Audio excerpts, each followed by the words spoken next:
Welcome, everyone. My name is Julia Rubin. I'm a professor at the Blaustein School of Planning and Public Policy at Rutgers.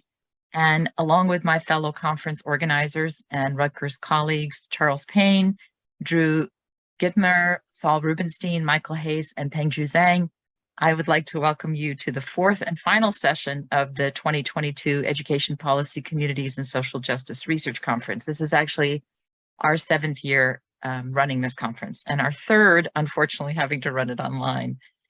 Today's session will consist of 4 papers on the themes of Newark and New Jersey. There will be time for questions after all 4 papers have been presented. Please do stay muted if you're not presenting. There will be roughly 20 minutes at the end for the Q&A, and you can use the chat feature at any time either to indicate that you have a question and who it's for, or to actually write your question into the chat, and I'll read it when the time comes. So let's get started. The session is being recorded. All 4 sessions will be available online, but the Q&A sections will not. Once the conference is over today, we will post all 4 sessions. So the first paper you're going to hear today is titled Stakeholder Perceptions of the Return to Local Control in Newark, New Jersey. The authors are Domingo Morel and Lauren Wells. Domingo is an associate professor of political science at Rutgers Newark. His research and teaching focus on racial and ethnic politics, urban politics, education politics, lots of politics, and public policy. In January 2023, Domingo will be joining the NYU Wagner faculty, which is a very sad fact for those of us at Rutgers. Lauren is an Equity in Action Presidential Postdoctoral Fellow at Kean University. Her prior experience is extensive, and it includes serving as the Chief Education Officer for Newark Mayor Ras Baraka, a Professor of Education at the University of Southern California, Montclair State, and American University, and Director of the broader, bolder approach to education at NYU's Metropolitan Center for Urban Education. I'm going to stop with just those 3, just so we can keep within the hour-and-a-half confines. And let me turn it over to them. Thank you, Julia. So I'm going to share my screen.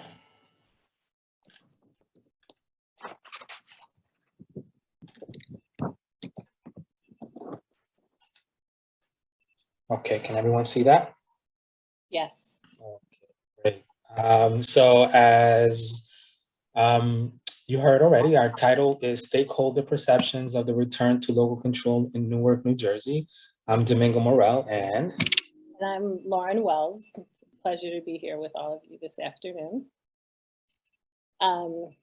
So we're going to situate our work within the quote that is featured by William Watkins, who is an education scholar.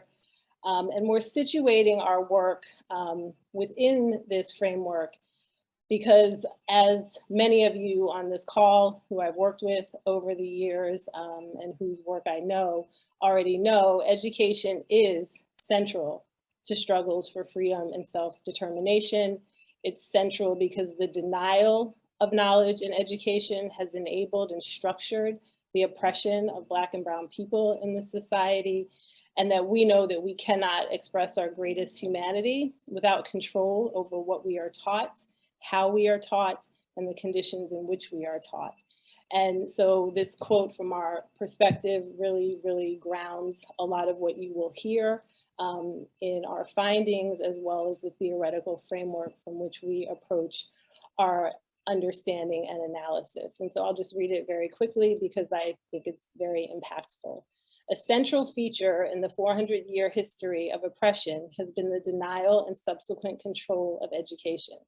Hence, education has been at the heart of Black protest thought and activism, from the plantation to the demand for integration, onward to the demands for equity and access.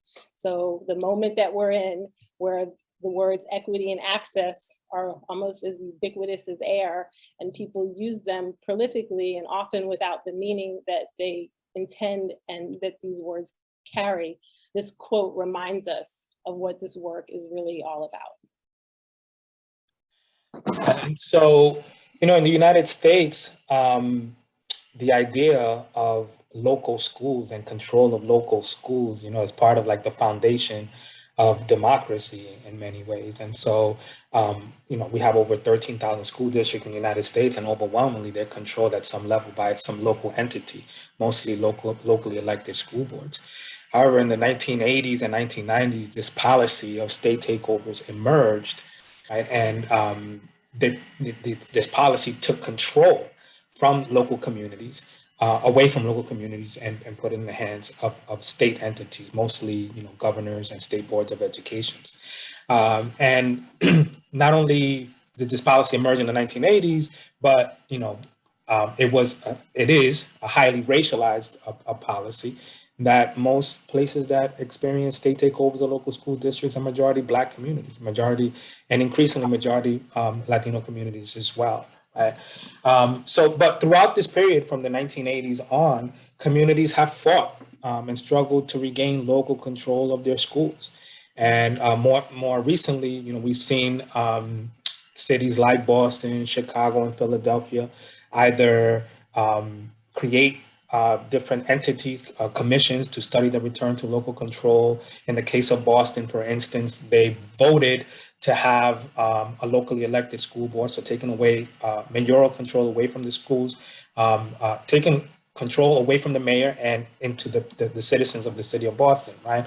And so this is something that is, after 30, 40 years in the making, we're starting to see this process really unfold in terms of cities who have been under state control and mayoral control, really gaining control of their local school boards through the electoral process.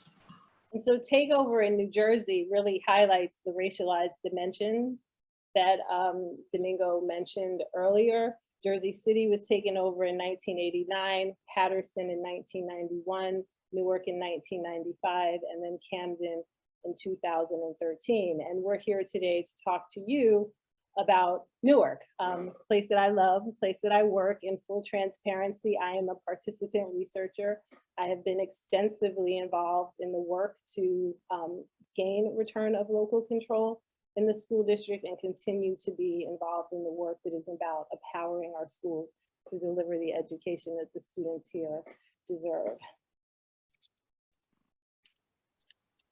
And so in 2018, after lots of activity, you all have probably read about it. Some of you were there. Newark regained control of its schools in 2018, right? Students taking over superintendent's offices, shutting down major highways, the teachers caucus stopping in the middle of intersections and protesting, community organizations working together. The return to local control was really the effort of a combination of students, community organizations, and the alignment of elected officials to make sure that we were doing everything we could do in concert to return local control and power back to the citizens of Newark. So the questions that we want to examine in this research is how does the return to local control affect, influence, shape the social political dynamics in the educational ecosystem of a school district? And additionally, how is education transformed when local control is returned? And Lauren and I, we're coming to this project. We are collectively interested in this topic, but we're coming to it from different perspectives, right? And so we're engaging several literatures in creating the theoretical framework for this research. So here are some of those that we're engaging in, and we'll talk a little bit more about this throughout the presentation, but ecological systems theory, education and organizing, local representation, federalism, critical race theory, and culturally responsive education. And so we are viewing, right, the school district as part of a larger ecosystem. And we're approaching our interview process in that way as well. And so as we think about who we are communicating with, talking to, collecting anecdotes from, or archival information from as we build out this research project, we are thinking very explicitly about who are those people that are closest to the school. Who are those people that are in the community around the schools? Who are those people that sit in elected offices, who sit in philanthropy, who sit in businesses, who sit in after-school programs, and who were a part of the Newark educational ecosystem from 1991 through the present, and who have seen and experienced the reality of the struggle and the win. We're also obviously talking to state elected officials and administrators who were involved in this process as well. And it really helps us to develop an understanding that creates intersections in how different groups see the realities and the outcomes. And it allows us to see differences and to really think through how across systems you might think about what the return to local control signifies in the long term and how to approach it, and what are the types of questions that communities in the large sense, whether inside of schools or outside of schools, have as they move into a new reality of their existence and of their work. So we are very early in this process. We started research in March and April of this year. We have conducted 12 interviews so far. Our interviews are ongoing, and at the end, you will all get a wonderful invitation to reach out to us and share more. And so it is early, so but we have recognized several themes that are emerging out of this research. So part of our preliminary findings are these emerging themes, which we've kind of categorized into 6 different buckets. And we'll go into a little bit more detail with each, but these are the emerging themes that we've noticed. One is that there's universal agreement on return to local control, right? Now, what that local control looks like is a very different story, which is part of our second point here, variation in conceptualizations of governance, right? There are many different ideas of what local control is. One really interesting one is accountability within and among communities. So after regaining local control, how do you hold your own people accountable, right? Your own community accountable after so many years of state control? One of the important things is, of course, that we're conducting this research and the local control is actually happening during a pandemic. And so that has had a profound effect on this process. Another one is the failure to reckon with the factors that actually led to the state takeover in the first place in 1995. And then, I'm sorry, because I can't really see this. There we go, I'm sorry.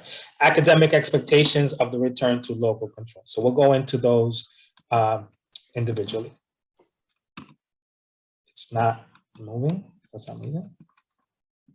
So we have so many findings, and of course our presentation is too long, but that's okay because we're going to share as much as we possibly can with you in the time that we have left. And so Domingo, right, indicated that yes, everyone agrees that local control should have been returned to the school district, but there are really different ways in which that falls out. Some folks are really practical. Some are, we need this because it's about liberation and it's about self-determination. It's about freedom from oppression. The common link is that electoral politics is obviously tied to both of those conceptions. Those who fall into the practical category tend to have this paternalistic lens and orientation towards the community, towards the school, towards the city. We're still unpacking that. And those who are in the liberatory category are really focused on community control and what it means to have control over the nature and purposes of education, the content, the delivery, and the outcomes. And across those, there's different ways in which these are conceptualized. So paternalism, it won't surprise you, is tied very much to private influence and these ideas of somehow the state should still be involved. Because perhaps those people really can't handle it. Community control, social justice, equity, cultural responsiveness, and of course the electoral piece is all tied to the local election and a locally appointed school board.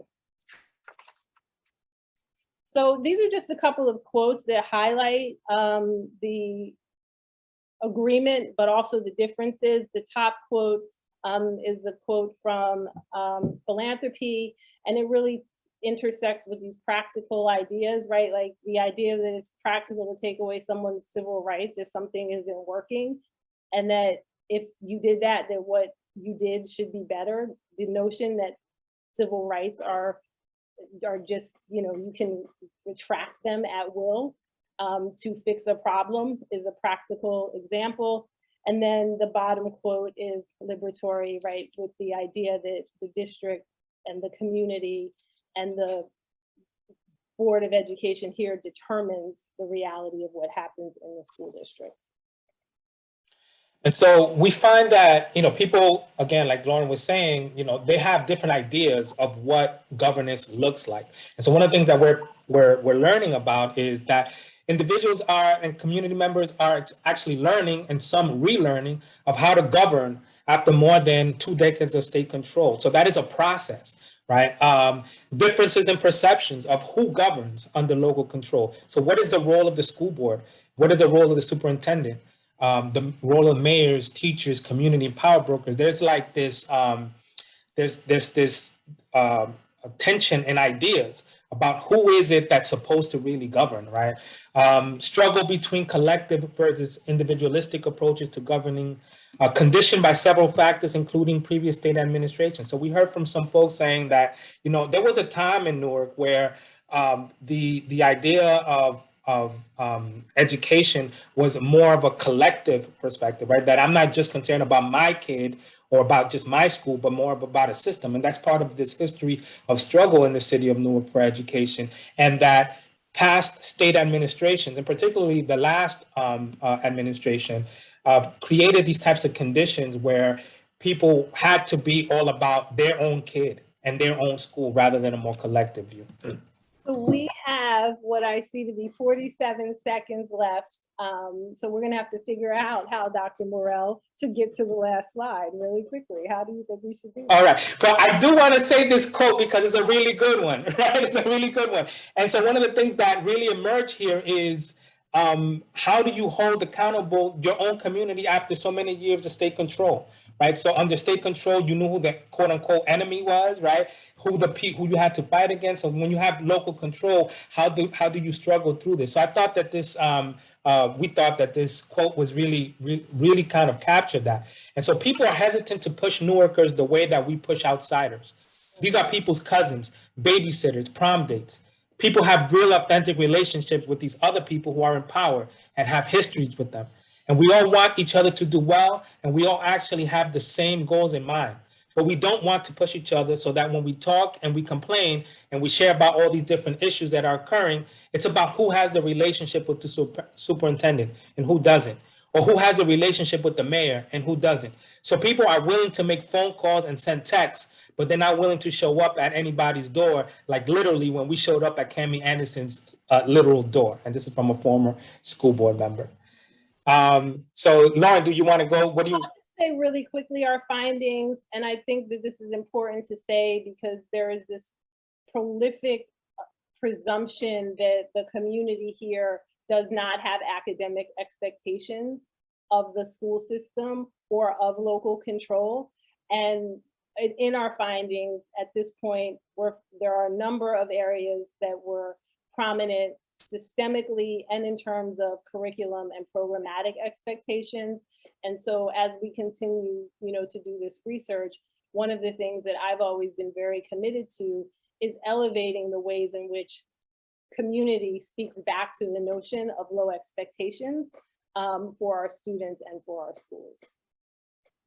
Yeah, and so we can talk a little bit more about this in Q&A. Hopefully we have a chance to do this. But one of the things that we've learned about as well is that the many of the factors that led to the takeover, they still haven't been grappled with sufficiently. And so they're still there, right?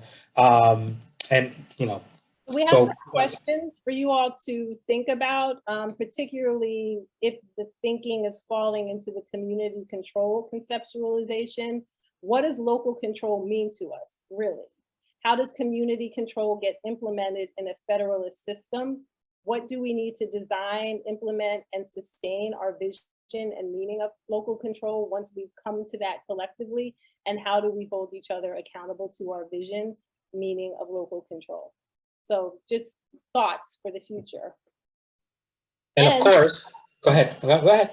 And if you are so inclined, this is an ongoing research project, and we would love to, I know personally that there are many people out there who have not been talked to, who need to be talked to. And if you want to jump to the front of that line, you can go ahead and send us an email and, say we want to sit down and share our experience and our thoughts with you. Thank you very much. Great. Thank you very much, Lauren and Domingo. So I feel so bad. I'm like the disciplinarian with the timer. I'd love to just keep listening, but there's 4 papers. I want to make sure we get them all in. So thanks you guys for, for managing to squeeze it in there.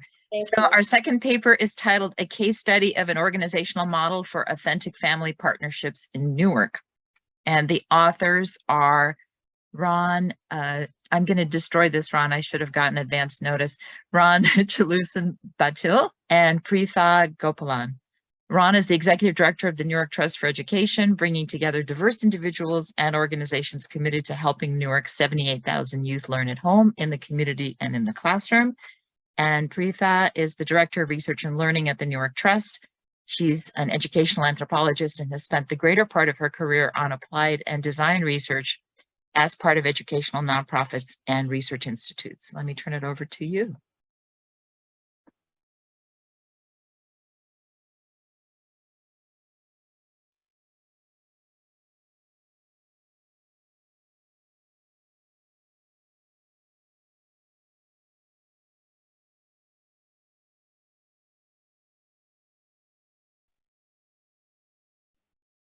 Ron, I think you're muted. I don't know if you're trying to speak yet, but. Oh, sorry, it's me. I'm sorry, okay. I was muted. Yeah, I'd already started, but didn't know. You get to start over. Okay, great. Thank you, Julia. So what I'm going to do is briefly start us off by reviewing the literature on family partnerships that will frame our research practice partnership that we're going to discuss in this case study format.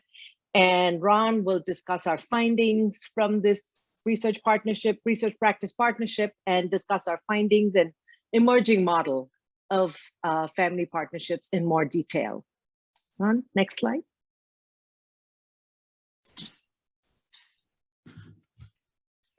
So reviews of research on family partnerships have established that they are critical for improving educational systems.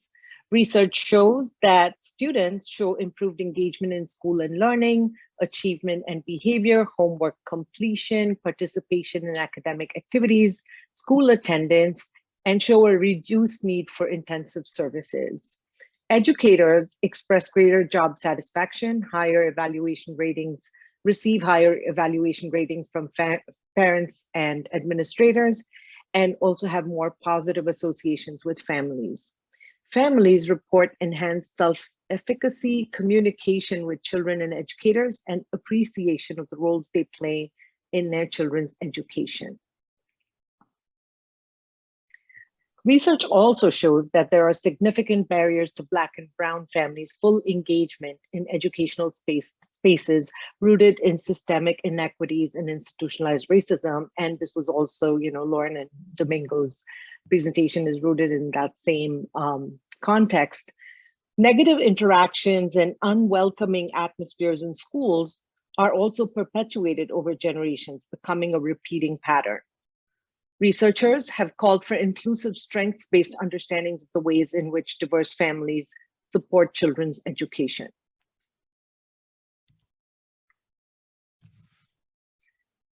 Research and practice have outlined clear directions for developing inclusive and meaningful family relationships.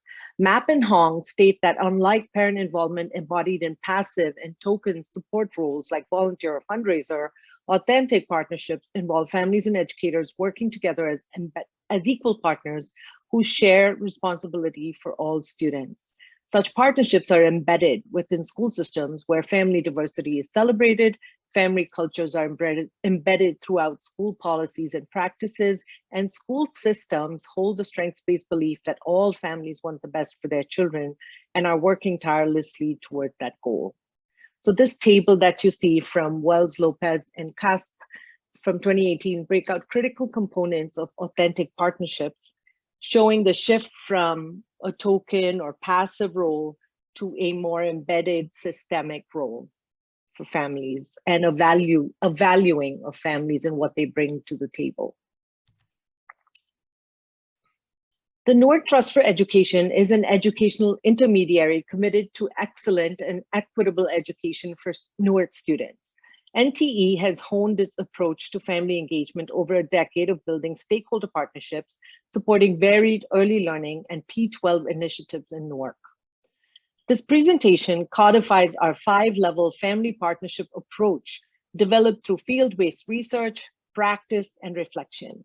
In this presentation, we draw from 6 projects, including over 300 parents and caregivers and multiple other stakeholders over the past 3.5 years.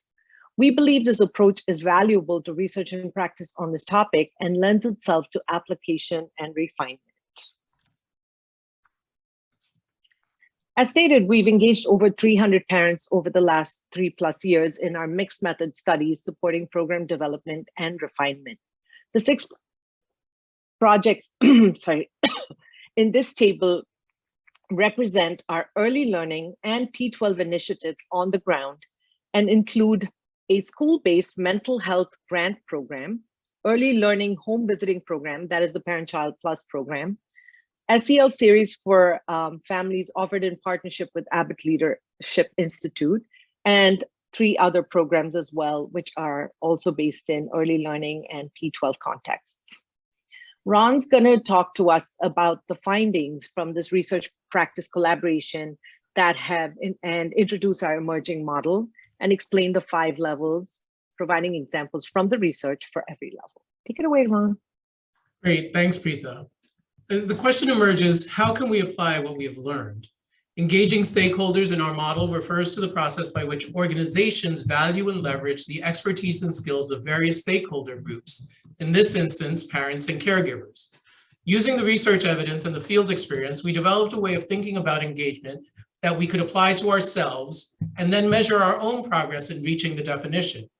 By leveraging this expertise, we believe we can become a more effective organization and that the resources we can access will promote more significant levels of personal well-being, shared accountability, culturally driven sustainable systems, and stronger communities.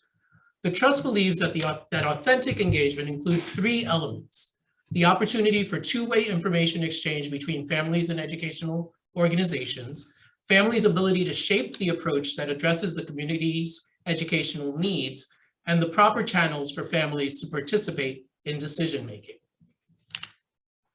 We are currently testing this process internally. The organization has identified 5 critical areas that affect the allocation of resources, both human and financial, and consequently could benefit from meaningful engagement.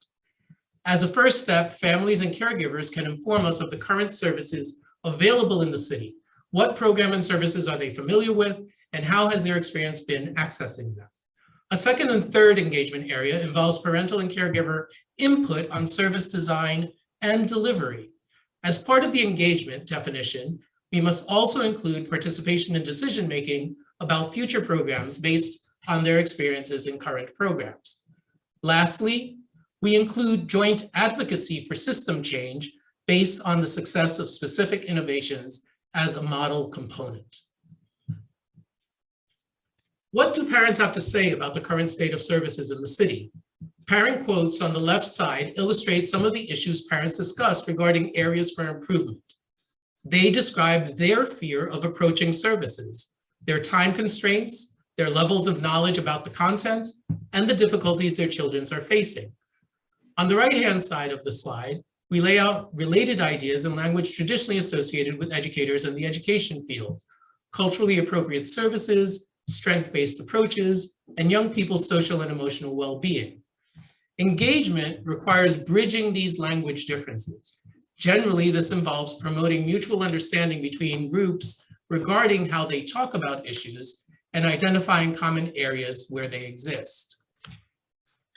In addition, we are interested in forming partnerships with families regarding the design and implementation of programs. Again, on the left, we see parents discussing topics that are significant to them: their adult needs, their histories, their strong sense of leadership, and their belief in the family unit. As program designers and implementers, we must respect these ideas and realities.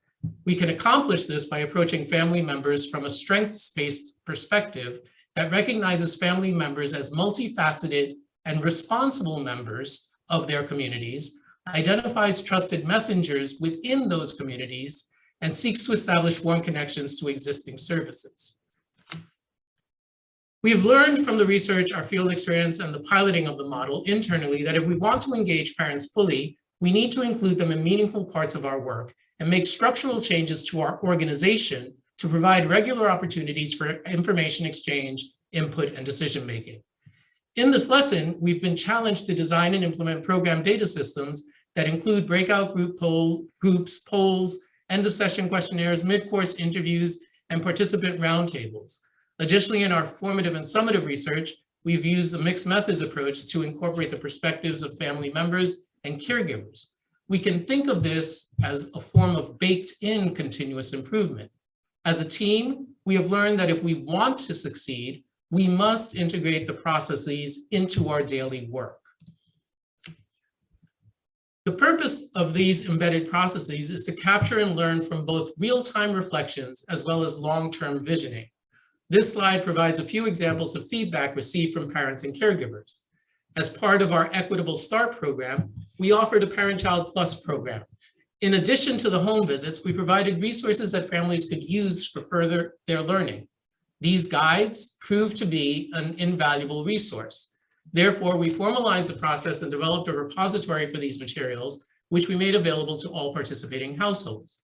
In addition, the Great Start, Great Future series, which hosts regular online and in-person gatherings for families with young children ages 0 to 3, received requests for more information about early development and early intervention. Again, due to the embedded feedback loops, our system included this information as we created new sessions. One final example relates to parent leadership opportunities. As a result of the feedback we received from the caregivers involved in our collaboration with SPAN, we believed it is necessary to expand opportunities for parents who have been trained in parent leadership. It is a recommendation that we are currently exploring.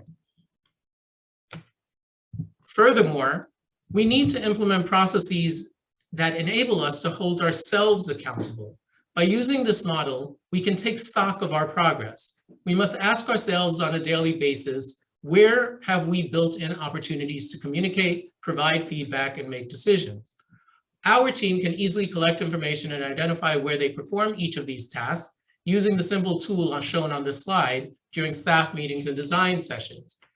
We'll also be able to identify areas in which we need to be more proactive through this reflection process.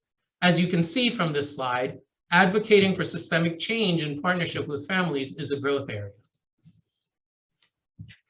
By using this family engagement strategy, we were able to identify key design elements that we believe are responsive to the needs of the families and caregivers. An important aspect of these design elements is the harmonization of standards-based and stakeholder-driven program guidelines, which enables local communities to clarify what constitutes success. Our work involves reviewing local and accepted standards to determine where there are overlaps and where we need to include unique work. The following two design elements have already been discussed. We must foster a strength-based, culturally sustaining approach to the work and recognize the multi-generational expertise in our community. The fourth and fifth design elements emphasize the integration of systemic connections within programs and ensuring equitable access. When asking families and caregivers to take part in a session about a service to be provided, it is important to make that service available in real time. There are a number of reasons for this. Families are busy and time is precious. Making numerous trips can be a challenge. It could also be expensive. Moreover, it can be difficult to navigate the intake process. As a general rule, families suggest that having a service provider present if they are gathering for information about the service is preferable. Also, that having assistance for them for the intake process and minimizing the cost to access this service are key elements for them to take advantage of the services. Including families intentionally, honestly, and systematically in critical information exchange, thoughtful consideration of input, and informed decision-making define organizational practices that lift culturally sensitive community priorities and take advantage of multi-generational inputs. As with all continuous improvement initiatives, this work has raised additional questions. Accordingly, we seek to explore the following 3 questions through participatory research as we continue to move forward. The concept of family engagement for us refers to the inclusion of the expertise and skills of families in organizational conversations and decision-making. Engaged families are those that are already organizing and advocating for themselves. Parental leadership is a set of skills you develop and practice as you move forward. An understanding of the relationship and impact of each of these on each other is essential to actually moving an authentic engagement process forward. For example, do organizations exist to assist parents in developing leadership skills? And is the ecosystem designed so that other organizations can benefit from this leadership? For example, have organizations established mechanisms for listening to and learning from parents? Another vital area to investigate is the relationship between recognized leaders' mental models and the power dynamics that result from bringing multiple stakeholders from different levels of the ecosystem together. Lastly, is internal work being done by organizations to engage families? In other words, are their compensation models and organizational structures supportive of parent leadership and parent engagement? These are questions that we continue to look at, set up pilots and tests, and engage family members in discussing how to approach. We thank you for your time, and we direct you to our website. We have 4 landing pages that have additional information on this work, and we'll leave you with the set of references that we've been using in this particular study. Wonderful. Thank you both so much.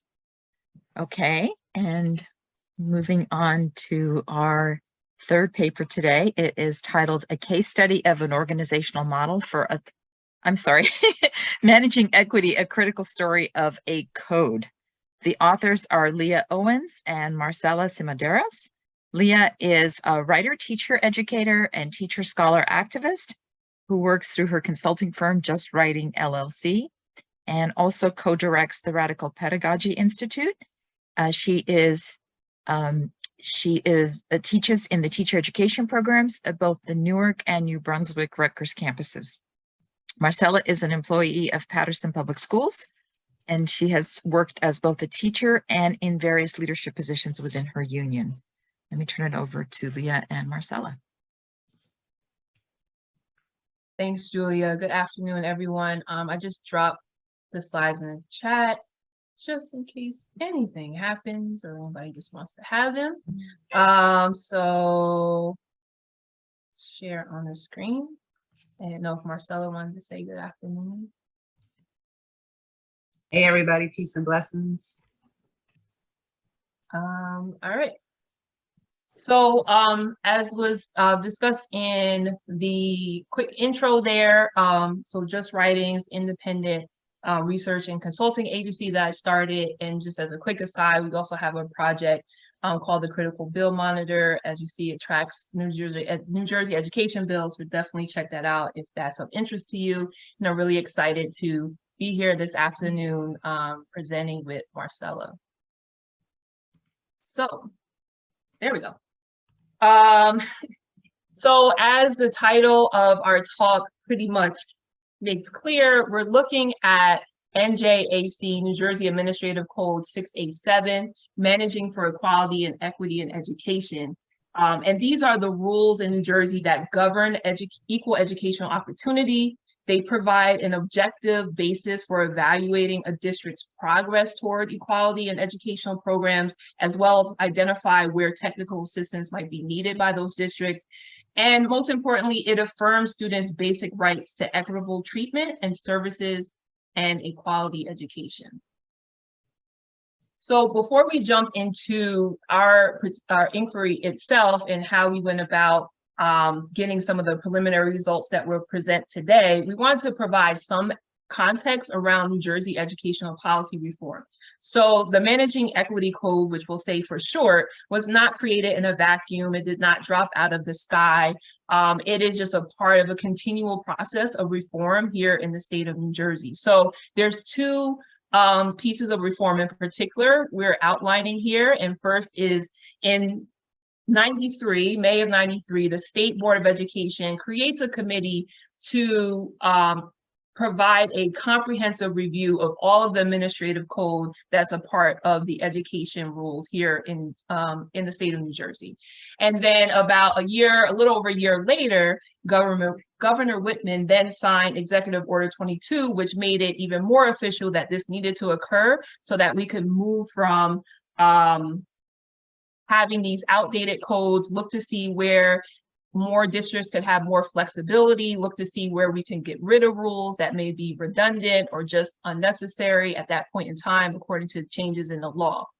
And then by December 95, we see a report that's published, and part of the changes that are recommended in this report is that we move from New Jersey Administrative Code NJAC 6 to NJAC 6A. So those who are more familiar at this point in time may be thinking, oh, you're getting the number wrong, but this was one of the changes that occurred as they moved and revised the codes that currently existed at that time to the ones that we see today.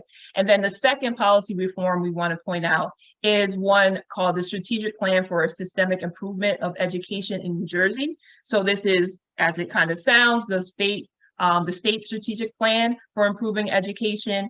It was first adopted in 95, and you see the first two bullets talk about the process that they went through to get to 95, and then it was then readopted 3 other times after that. So both of these are really important to understand how we got to NJAC 6A.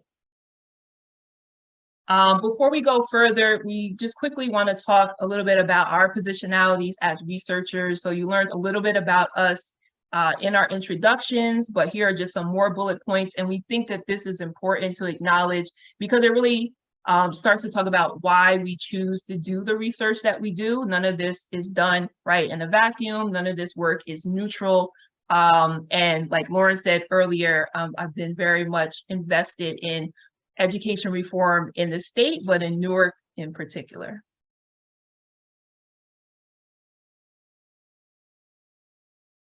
Sorry. So just to give you a little background on myself, first I want to give all honor and glory to God. He's the head of my life. I'm a mom of 3 young Black adults that went to Montclair High School, graduated 2015.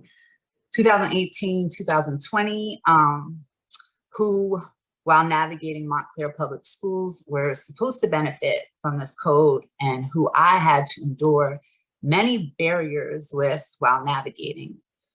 I witnessed these barriers at much more destructive degrees as an educator in Patterson. And I just want to comment on the underserved community educator. I chose that as opposed to urban educator because I think it describes better the climate I was working in.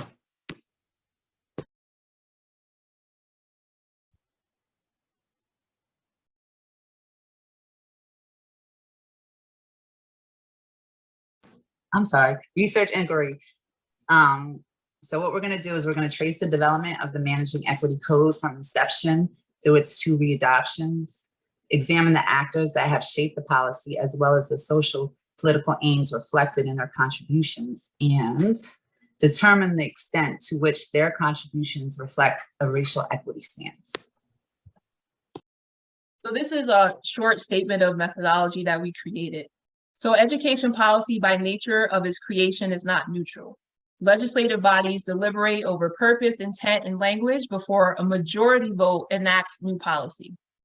There's limited opportunity for citizens' direct involvement, let alone any requirements for a minimum amount of public participation or ensuring that different communities are consulted. So some policy analysts argue that allowing discourses of and assumptions about policymaking processes to go unexamined fuels disengagement of racialized communities, and maintains a white supremacist order. To achieve racial equity, we must abandon traditional approaches to policy analysis that purport neutrality and predictability, and take on a critical stance that disrupts our reading of and response to policy text. So this statement in mind led us to choose these particular methods of critical policy analysis and discourse analysis. So we're going to be discussing preliminary findings in 4 different areas: the impetus of the first adoption, the adoption and then the readoptions, the actors who played a part in the adoption and readoption of the code, and then also using Oprah as the main tool in our inquiry. First, along the left there, we have a graphic that demonstrates the overall rulemaking process, which has its own code at 6A6. So there are basically 5 stages, and within each stage, there are 2 to 3 steps each. But just to give an overview so we could kind of all be on the same page.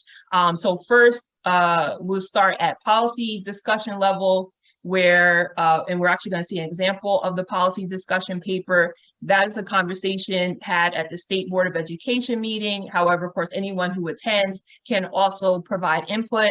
Then from there, we move into the first discussion level. Again, is also something that is had at the State Board of Education meeting. Next, another time, usually the next month, the subsequent month, the draft code is discussed again.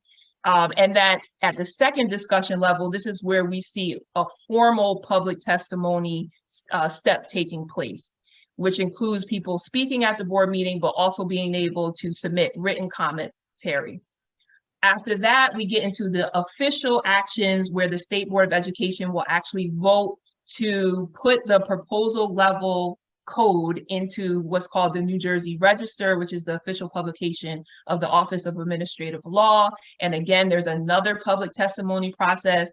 And then last, we have the adoption level, where the State Board, again, will officially vote to adopt the code, whether it's completely new or a revised version of the code. So again, here's this, as I mentioned, an example of a discussion paper. So this is the very first one from the 2003 version of the code, the very first version. This was presented to the State Board in August of 2000. So even just the fact that it wasn't approved and adopted until 3 years later shows that this is a pretty lengthy process. So this discussion paper in particular calls for the revision of NJAC 6.4. Again, remember they decided to switch over the codes, revamp them. So we went from Title 6 to Title 6A. So Title 6.4, Equality in Educational Programs, which was adopted in 1975. So I'm sure we're all thinking, yeah, it's probably time to rethink that. Which provides a concise summary of the legal framework governing equity in the public school setting. So the reason for changing from 6.4 to what becomes the Managing Equity Code were really 3 reasons that are listed in this paper. There were changes in the law and societal attitudes. Particularly, there was an amendment to the New Jersey law against discrimination that added sexual orientation as a protected class. Pre-K becomes within the scope of the New Jersey Department of Education as a result of the Abbott cases and also CFA, one of the preceding school reform acts. And then also in terms of compliance. So in 6.4, districts were required to submit 2 affirmative action plans on an annual basis. However, over time, that changed to them being required to submit 1 comprehensive equity plan. And that started in '96. And so it was time for the code to be updated to actually demonstrate what was happening in practice. It's still me, sorry. So just real quick, just in terms of time, you'll see here the table of contents from 6.4 to 6A7. So there were not significant changes. You could see some of the same language occurring across the 2. But again, really the emphasis around change had to do with districts being compliant and being clear about what were the requirements for those comprehensive equity plans. And the last thing I want to say about the readoption is we see here the changes from the 2003 to the 2008 adoption of the code, where the Department of Ed actually recommended no changes so that they could have more time to really look into what laws had changed. Again, what were the actual compliance rules that were taking place for districts. So they just wanted more time, and for the most part, no one really rejected that idea. So it stayed the same until the change to the 2016 adoption. And so a couple of things we want to point out. First of all, the Department of Education actually suggested repealing the code because they felt as though what was in there, since again, it had a lot to do with compliance, actually was a part of school district operations. However, that did not occur. And we still have the Managing Equity Code at 7A. This was under Christie's administration, and it came out as a recommendation of his Educational Transformation Task Force. So one thing I want to point out is that when we Oprah'd this task force report or the recommendations, we actually got the response that we had a denial. It was not made, maintained, filed, or received by the division. That the department did not maintain or make those records. So we found that really interesting, and Marcella is going to talk more about that. And last, the sunset date, meaning the date by which the code needs to be revised and readopted or just completely repealed, is less than a year from now. Thanks, Leah. So what we're looking at here is the comment response form that was submitted at adoption level in 2003. And for our preliminary findings, actors were relied on from these comment response forms. A comment response form summarizes, from board members, summarizes comments from board members and, I apologize. A comment response form summarizes comments received and responses given during discussion level and proposal level and adoption level. Next slide, please. The initial adoption process in 2003 most mirrored what the code adoption process outlined regarding comment response forms, and may be why it has the most actors. A deficit in the adherence to the process may account for the lower amounts in 2008 and 2016. When comparing the comment response forms and written testimonies, it was clear there were points left out from multiple actors. This compiled with no public testimony or comment response form at second discussion level during any adoption or readoption process for the code is indicative of narrative control. The state has ignored the administrative code adoption process by eliminating one of the two opportunities for the public to testify and one of the two exchanges that are supposed to occur between the state and the public that are intended by the process. Next slide, please. While we were unable to secure the testimony or correspondence from Brenda C. Liss, an actor out of Rutgers Institute on Education, Law, and Policy in 2003, most of her 9 comments reflected in the comment response form at adoption level were clear examples of concern for racial equity.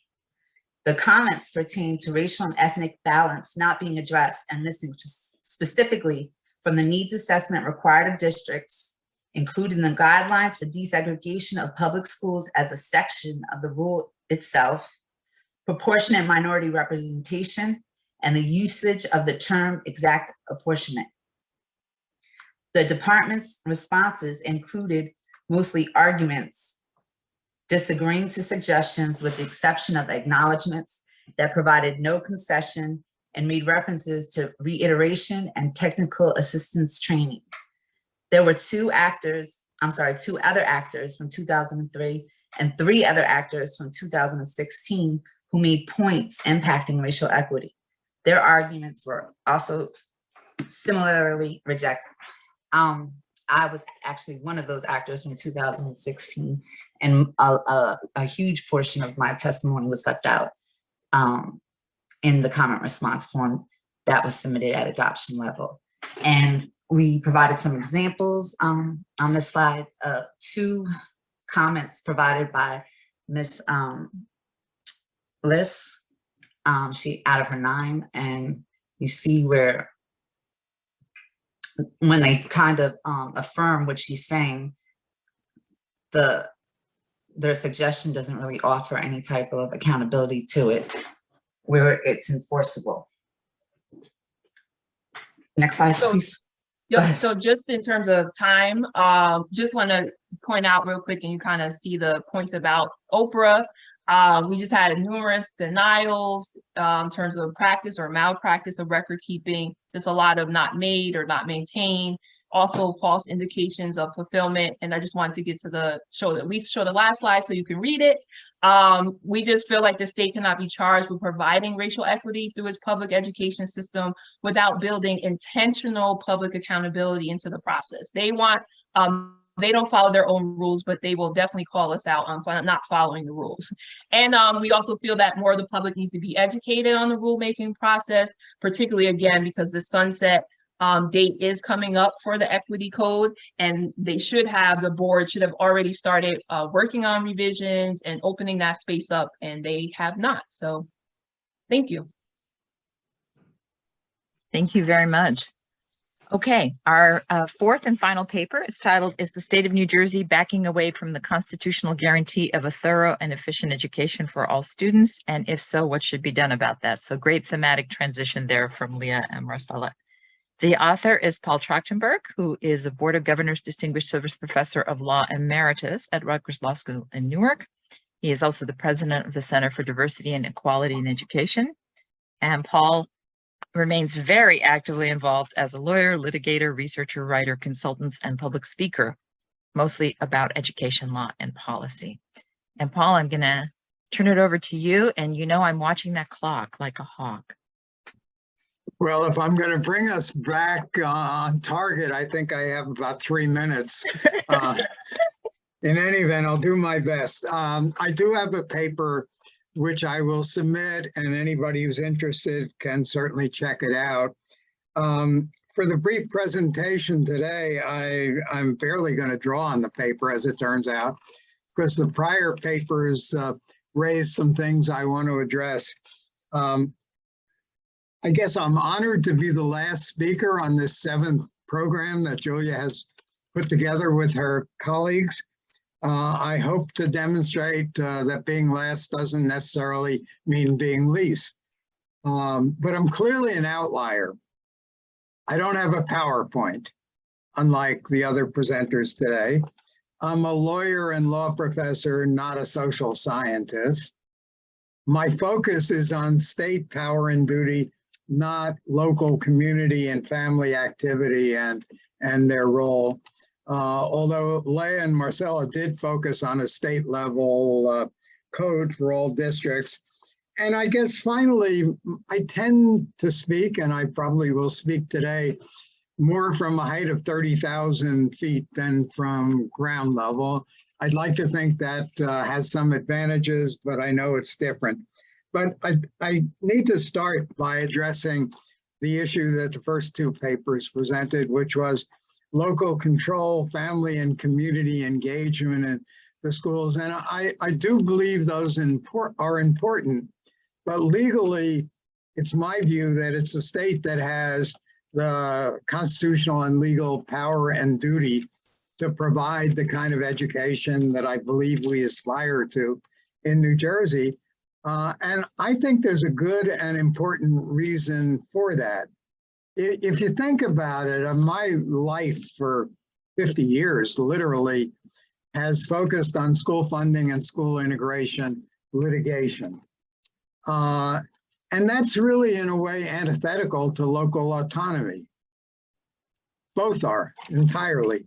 The alternative, it seems to me, is let low-income school districts composed mainly of people of color leave them to their own devices, which lots of wealthy white and Asian citizens of New Jersey would love. That would be their best case result. You know, go your own way, spend your time on dealing with local issues with local resources, and don't bother us.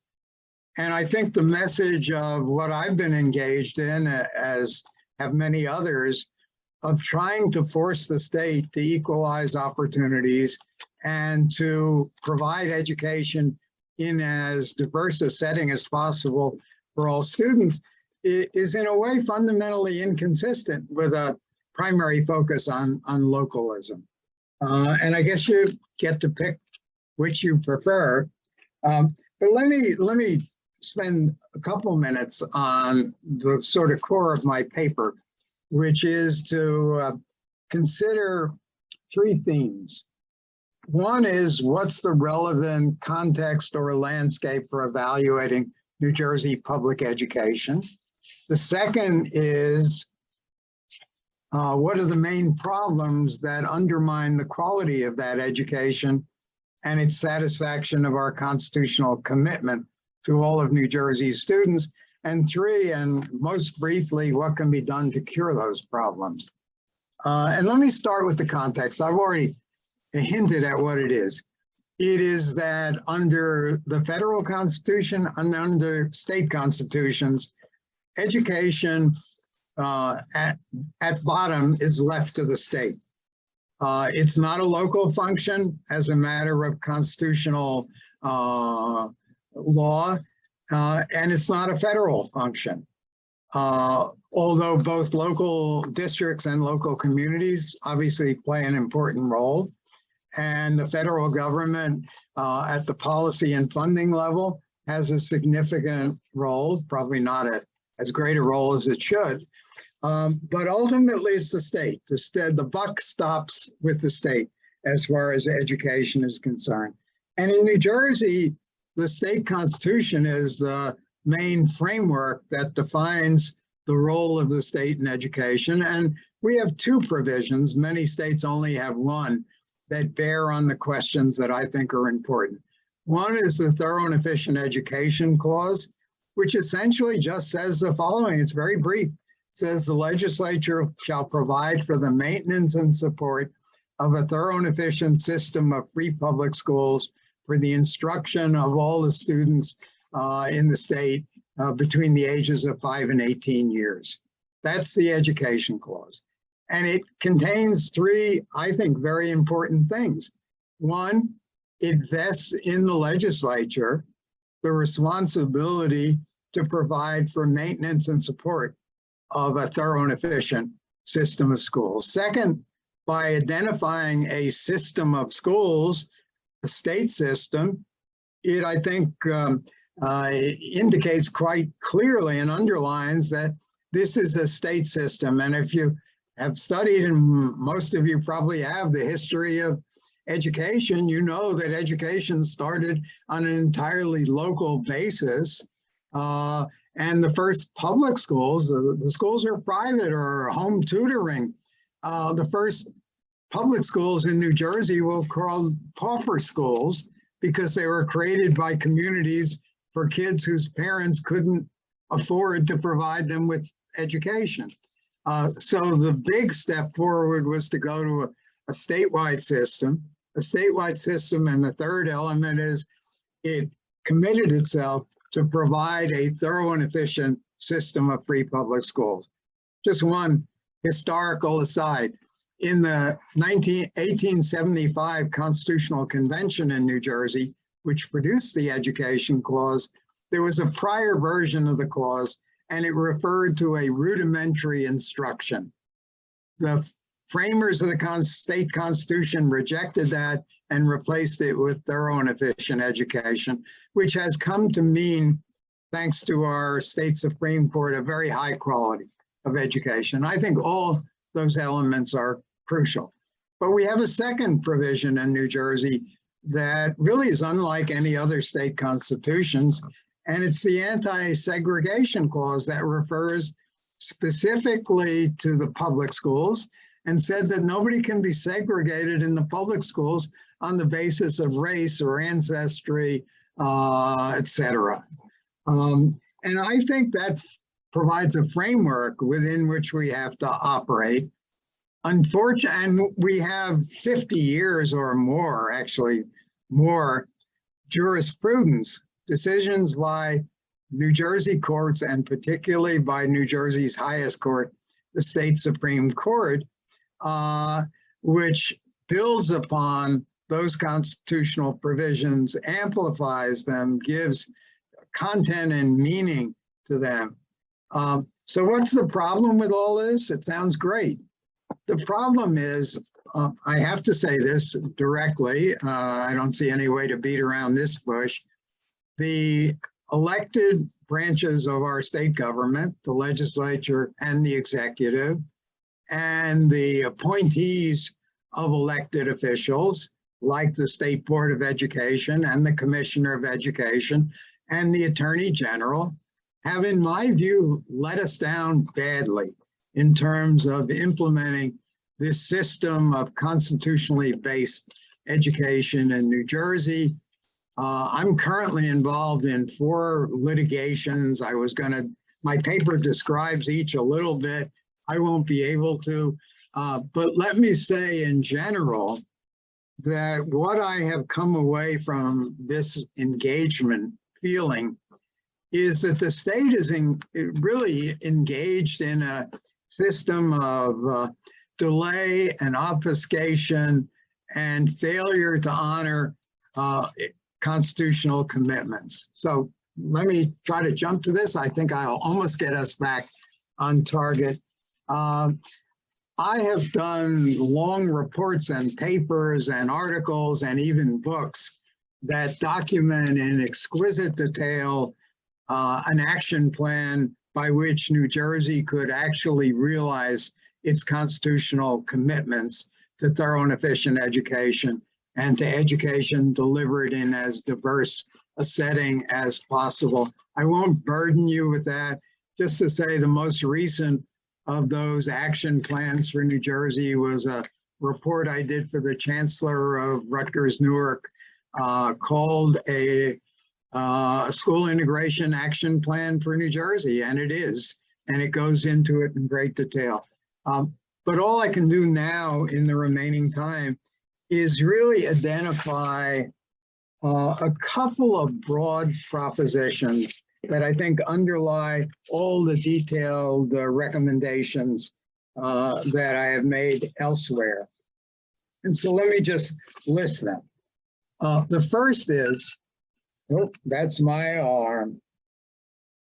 The first is elected officials in the executive and legislative branches and their appointees, such as the ones I've named, must honor the rule of law and their constitutional obligations. Does that sound familiar? I think we're confronting that issue in another context at the same time, but it very much applies here, in my view.